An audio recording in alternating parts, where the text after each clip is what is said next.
अस्सलाम वालेकुम बच्चों।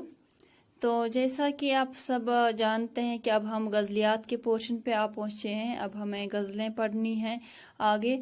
और गज़ल का जो हमने तफसील उसके बारे में पढ़ा था, उसके माना वगैरह के बारे में हमने पिछले लेसन में पढ़ा था। आज हम जो आपके निसाब में गज़ल गो मतलब शोरा जिनकी गज़ल गोई शामिल हुई है, उसमें सबसे पहले जो हैं फ़िराक गोरखपुरी का नाम है। तो आज हम इन्हीं के बारे में थोड़ा सा जान लेते हैं, इनके बारे में थोड़ा सा हम पढ़ लेते हैं। तो फ़िराक गोरखपुरी की अगर हम बात करें, आप अपने जो टेक्स्ट बुक है उस पर देख सकते हैं। फ़िराक गोरखपुरी का शुमार जो है उर्दू के मुमताज़ तरीन गज़ल गो शायरों में किया जाता है। इनका असली नाम रघुपति सहाय था। 1896 ईस्वी में जो है गोरखपुर में पैदा हुए।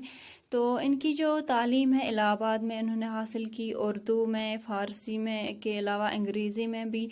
और बाद में जो है इंडियन नेशनल कांग्रेस में शामिल हो गए और कुछ अरसा फिर जेल भी चले गए और वहाँ से आके उन्होंने अंग्रेज़ी में एमए किया और इलाहाबाद यूनिवर्सिटी में अंग्रेज़ी के उस्ताद हो गए। तो फ़िराक गोरखपुरी के कलाम के कई मजमूए शाये हुए हैं, जिनमें जैसे रूह कायनात हैं, रमज़ो किनात हैं, ग़ज़लिस्तान वगैरह हैं। तो रुबाइयों का भी मजमुआ इनका शामिल हुआ जिसका नाम रूप है।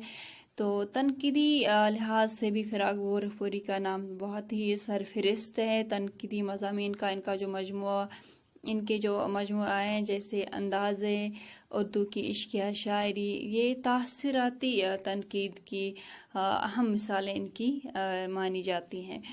तो फिर 1960 ईस्वी में साहित्य अकादमी अवार्ड इन्होंने हासिल किया। 1968 ईस्वी में इन्होंने पद्म भूषण का अवार्ड हासिल किया। फिर 1969 ईस्वी में ज्ञानपीठ का अवार्ड ये जो है हासिल किया। फिर और इंतकाल से चंद इनका इंतकाल जो है 1982 ईस्वी में हुआ और उससे चंद माह पहले इन्होंने मोदी गालिब नाम जो है वो हासिल किया।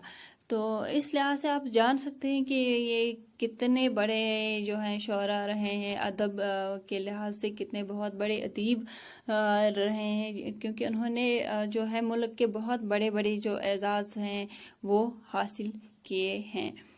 तो फ़िराक गोरखपुरी ने गज़लें भी कही हैं और नज़में भी कही हैं, लेकिन बुनियादी तौर पर जो है वो गज़ल के शायर गज़ल के शायर जो हैं वो माने जाते हैं। गज़ल के शायर के तौर पे इन्हें ज़्यादा जो है पहचाना जाता है, जाना जाता है।